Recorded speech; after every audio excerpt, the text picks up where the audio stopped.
Look at these two identical profiles.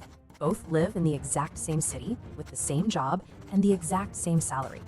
Extend that timeline 10 years. The outcomes diverge completely. One trajectory plummets into maxed out debt, while the other builds steady, compounding wealth. Standard financial advice blames this divergence on math or character. You are told the person in debt lacks discipline, doesn't work hard enough, or simply needs a higher income. The data proves otherwise. The discrepancy exists because we assume human beings make financial decisions logically. They do not. Every financial decision you make is governed by a pre-written behavioral algorithm. Psychologists call this a money script.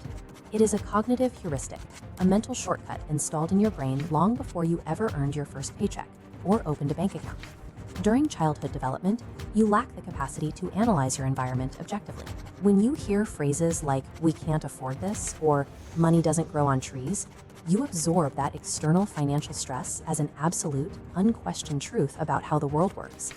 Therefore, treating chronic financial distress with a new budgeting app or a side hustle targets the wrong system. To change the output, you have to treat your mind as a programmable machine running on faulty, borrowed code. The first broken program is the money avoidance script. This algorithm equates wealth with moral corruption, operating on the premise that having excess capital is inherently wrong, while financial struggle is a marker of honesty and simplicity. If you run this script, you likely absorbed it from parental figures who used their lack of capital as a shield. By framing themselves as simple, honest people, they unknowingly taught you that money and goodness cannot coexist. Watch how this plays out in real life. You log into your banking app, but before you can process the numbers, a psychological block slides into place. You close the interface, actively avoiding your own financial data for weeks. Society labels this behavior as laziness or irresponsibility. From a clinical standpoint, it is a highly effective subconscious defense mechanism. Confronting your actual bank statement triggers an intense shame response. To protect you from that pain, the script deliberately blinds you to your own reality. The avoidance heuristic operates exactly as designed. It ensures you remain economically paralyzed, safely distant from the perceived evils of wealth, and completely broke. At the opposite end of the spectrum is the money worship script. This program dictates that increased capital is the singular catalyst for human happiness and the cure for all problems. This heuristic takes root in environments where contentment was always delayed. If you grew up hearing that everything would be fine if you just had a little more, you learn to make your baseline happiness conditional on a future acquisition. This chart demonstrates the precise mechanical failure of the worship script in the 24 hours following a major salary increase. As the green bar representing your income grows, the heavy marker denoting satisfaction, the goalpost, automatically shifts right, maintaining the exact same distance. The profound psychological relief you anticipated never arrives. By the next morning, your brain has completely normalized the new income and is already demanding the next promotion. The problem is technical. This specific heuristic was built without a termination command. It lacks the biological capacity to process the concept of enough.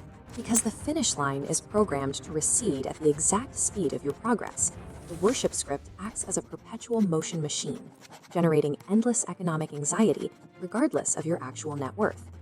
This equation represents the money status script. For subjects running this program, identity and human value are perfectly mathematically correlated with visible material assets. This programming is typically passed down by parents who were hypersensitive to external validation. If your guardians were constantly worried about neighborhood perception, they wired you to equate social survival with outward displays of capital. Notice what happens internally milliseconds before you purchase a luxury item. Your brain bypasses the functional utility of the object entirely. You are not acquiring a watch to tell time or a car for transportation. You are executing a transaction to signal a specific hierarchical rank to an audience of peers who are largely indifferent to you. This entire calculation happens silently in the background, long before you reach the point of sale. The script has preemptively neutralized any logical cost-benefit analysis. Deploying capital purely for status is the ultimate loss of financial autonomy. You are taking your net worth and outsourcing its value to the theoretical opinions of strangers. The final dominant program is the Money Vigilance script.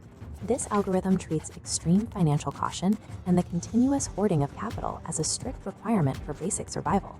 This script is a direct product of inherited intergenerational trauma. It is installed by parental figures who survived severe systemic economic shocks. escape recessions or extreme poverty, passing down their hyper-caution as a protective measure.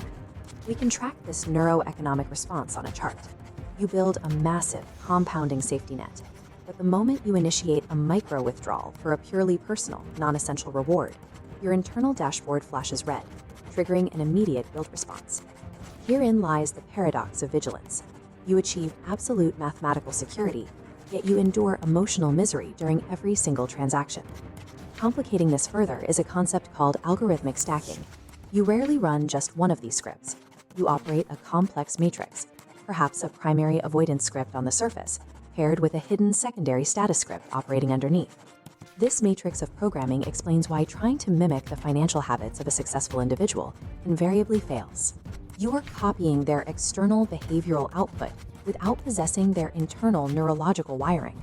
Left unchecked, hypervigilance takes the security you spent your life building and mutates it into an inescapable psychological cage. You are bound by a trauma lease that you never actually signed. Understanding these scripts requires removing morality from the equation. Your parents did not install these programs with malicious intent. They were simply transmitting the flawed survival data they had access to at the time. But you are an independent system. You possess the capacity to decouple your financial decisions from those inherited intergenerational fears. Rewriting the algorithm requires this three-phase protocol. Phase 1 is identification. You must locate your active operational script and consciously name it. This action has a direct neurological impact. By pulling a subconscious routine into the light of conscious observation, you immediately degrade its automatic power over your choices. Phase 2 is tracing.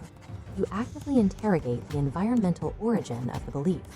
When you isolate exactly who taught you that money is evil or that savings equal survival, you expose the belief as borrowed data rather than fundamental truth. Phase 3 is active interception. This requires manufacturing a microscopic cognitive pause in the real world, right at the exact moment the heuristic fires and tells you to avoid your bank account or buy the watch. In that tiny gap of awareness, you inject conscious logic. You choose to override the automatic shame or anxiety, and you deliberately execute a financial action of your own choosing. You will not rewrite your brain's physical pathways through a sudden burst of motivation.